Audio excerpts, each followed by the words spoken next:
In the last 2-3 years, Rajarshi Nandy sir emerged as a prominent spiritual figure, especially in the field of Tantra and Bhairava sadhana, particularly after the podcast on TRS. Rajarshi sir single-handedly debunked many myths surrounding Tantra and Lord Bhairava. Initial podcasts were on astrology, but when the real topics unfolded, everyone realized this man is the spiritual university himself. In this video, we will see the teachings of Rajarshi Nandy. The first thing is, Tantra isn't something evil, where a man does black magic or invoke evil forces to fulfill his materialistic needs.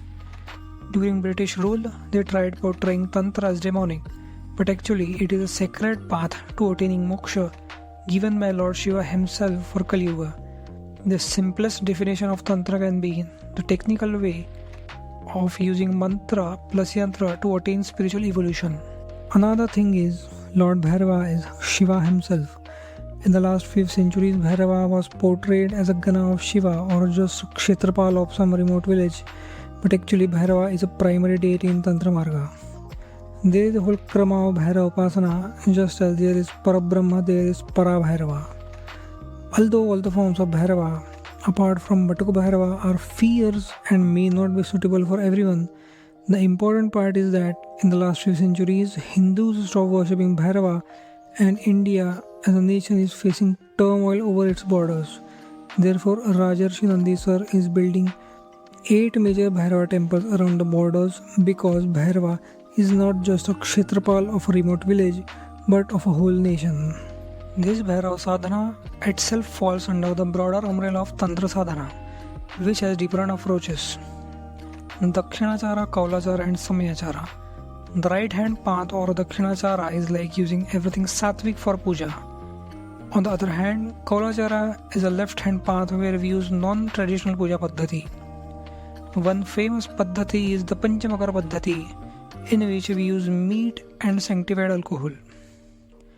The more unconventional or Ugrata paddhati, the faster the spiritual progress.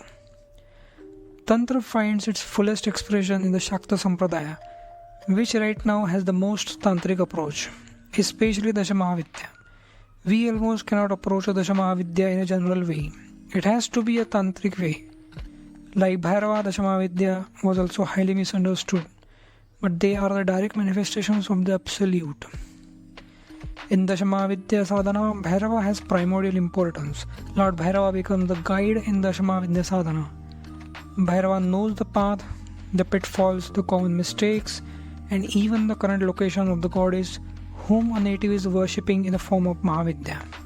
Sadhanas of specific Mahavidyas are compulsorily done in the cremation ground, a place generally treated as unholy, but where many siddhas attain enlightenment or darshan of the divine. Sadhana done in a cremation ground has its own importance, and a few deities can only be worshipped there. But again, a generic practitioner cannot just visit it like a garden. The sadhana should be under the guidance of a competent guru. But whether the sadhana happens in the cremation ground, a temple, or one's own home, one thing remains non-negotiable: the role of the Shastras, which is one of the most important things. Shastras are ancient texts that came directly through the divine, are of primary importance. If one tries to perform some sadhana on his own, even if he does this for say 100 years, he won't achieve much apart from the general blessings of the deity. While a sadhana properly done according to Shastras, even for 45 days, can give tremendous results.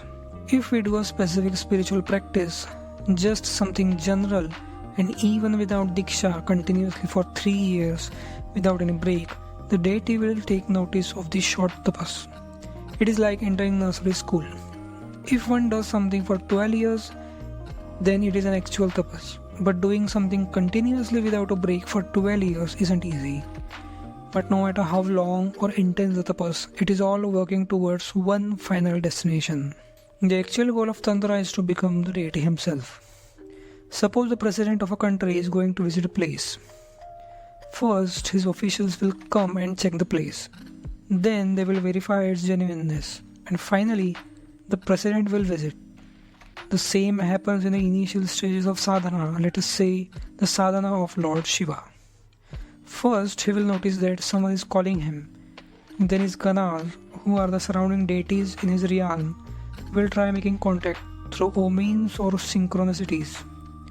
Then Shiva will start interacting or guiding through visions. Then, in very advanced stages, the native will start having avation or possession of Shiva. And in the last stage, there is permanent possession of Shiva. Native will become Shiva himself.